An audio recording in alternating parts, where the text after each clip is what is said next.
আসসালামু আলাইকুম প্রিয় ভিউয়ার্স, আশা করি সবাই ভালো আছেন। সরকারি চাকরিজীবীদের জন্য আবারও সামনে এসেছে বহু প্রতীক্ষিত নবম পে স্কেল নিয়ে একটি ইতিবাচক খবর। দীর্ঘদিন ধরে বেতন কাঠামো পুনর্বিন্যাসের যে আলোচনা চলছিল সেটি এবার বাস্তব রূপ পাওয়ার পথে এগোচ্ছে বলে নতুন করে আশা তৈরি হয়েছে।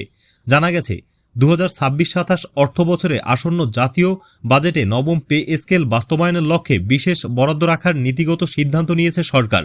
ফলে প্রায় এক যুগ ধরে অপেক্ষায় থাকা লাখো সরকারি কর্মচারীর মধ্যে নতুন আশার সঞ্চয় হয়েছে।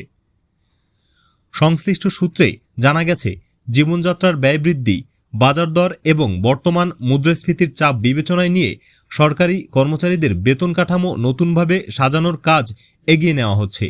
এ লক্ষ্যে গঠিত সচিব পর্যায়ের একটি উচ্চ পর্যায়ের কমিটি ইতিমধ্যে তাদের প্রাথমিক পর্যবেক্ষণ সরকারের কাছে জমা দিয়েছে। সেই পর্যবেক্ষণে সরকারি কর্মচারীদের বেতন কাঠামো বাস্তবতার সঙ্গে সামঞ্জস্যপূর্ণ করার সুপারিশ করা হয়েছে বলে জানা গেছে।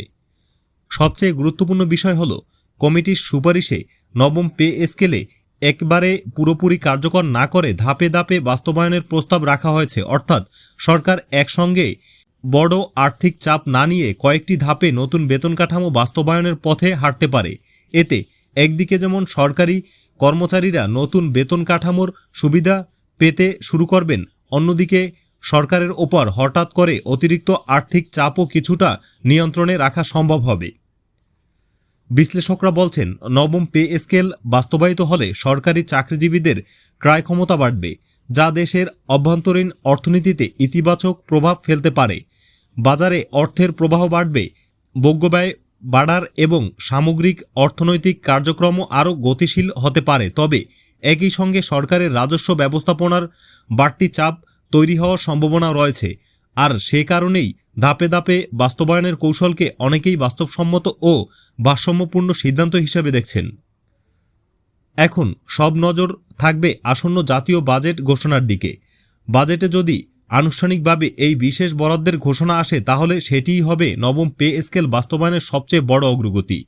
আর তাতে সরকারি চাকরিজীবীদের দীর্ঘ প্রতীক্ষার অবসান ঘটার পথ আরও পরিষ্কার হবে। তো ভিউয়ার্স, এই ছিল পে স্কেল নিয়ে সর্বশেষ আপডেট।